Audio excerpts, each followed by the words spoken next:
श्री कृष्ण गोविंद हरे मुरारी, हे नाथ नारायण वासुदेवाय। हरिओम। नारायण नारायण नारायण। अष्टावक्र गीता प्रकरण 12, सूत्र 2। अनुवाद। शब्द आदि ऐन्द्रिक विषयों के प्रति राग के अभाव से और आत्मा की अदृश्यता से प्राप्त विक्षेपों से जिसका मन मुक्त होकर एकाग्र हो गया, ऐसा ही मैं स्थित हूँ। व्याख्या।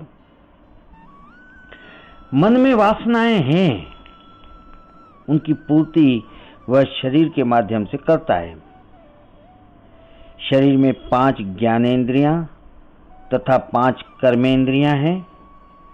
इन ज्ञानेंद्रियों के शब्द, स्पर्श, रूप, रस, गंध आदि विषय हैं। इन ज्ञानेंद्रियों के शब्द, स्पर्श, रूप, रस, गंध आदि विषय हैं, जिनका इंद्रियों के माध्यम से सेवन कर मन तुष्ट होता है। इसी से राग पैदा होता है एवं बार बार भोगने की इच्छा होती है। यह मन स्वयं एक उपद्रव है। यह मन एक उपद्रव है। यह न भोगने से शांत होता है, न भोगों के त्याग से। शारीरिक भोग बंद करने पर वाणी के भोग चलते रहते हैं। वाणी के बंद करने पर मानसिक भोग चलते रहते हैं। मन भोग और त्याग दोनों से ही अशांत बना रहता है। मन भोग और त्याग दोनों से ही अशांत बना रहता है। उसमें विक्षेप निरंतर चलते रहते हैं, क्योंकि इसका मूल वासना है जो भीतर विद्यमान है। उसके रहते भोग और त्याग दोनों व्यर्थ हो जाते हैं। मन को शांत करने के लिए जो जप, तप, यज्ञ, कर्मकांड आदि किए जाते हैं, इनसे नए विक्षेप और पैदा हो जाते हैं। अतः ये दोनों ही कर्म मन को इन विक्षेपों से मुक्त नहीं कर सकते। आत्मा अदृश्य है, वह दिखाई नहीं देती। ध्यान और समाधि में भी आत्मा का दर्शन तथा आत्म साक्षात्कार शब्द ही गलत है।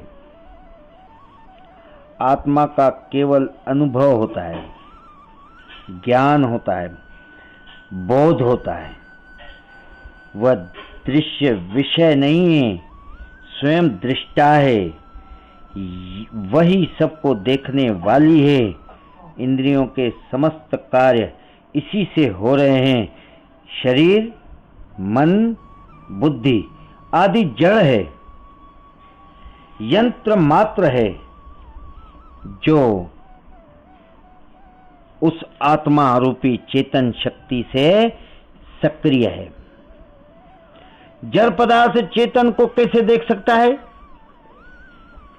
इसलिए जनक जी को आत्मज्ञान हो जाने से वे इस स्थिति की व्याख्या करते हुए कहते हैं कि आत्मा की अदृश्यता से, अर्थात उसके ज्ञान के अभाव से ही शरीर, मन आदि के समस्त विक्षेप होते हैं। आत्मज्ञान ही समस्त विक्षेपों का कारण है एवं सभी राग इसी अज्ञान से उत्पन्न होते हैं।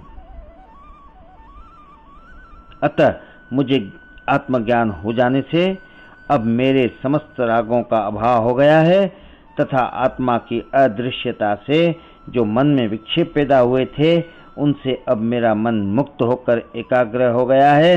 अब मैं केवल आत्मा में स्थित हूँ तथा इन विक्षेपों से पार हो गया हूँ।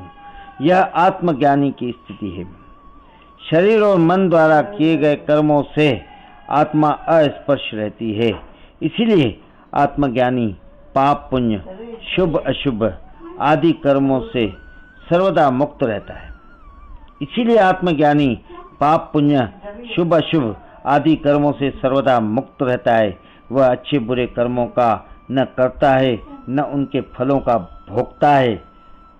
वह अच्छे बुरे कर्मों का न करता है न उसके फलों का भोगता है। श्री कृष्ण गोविंद हरे मुरारी, हे नाथ नारायण वासुदेवाय। हरिओम नारायण नारायण।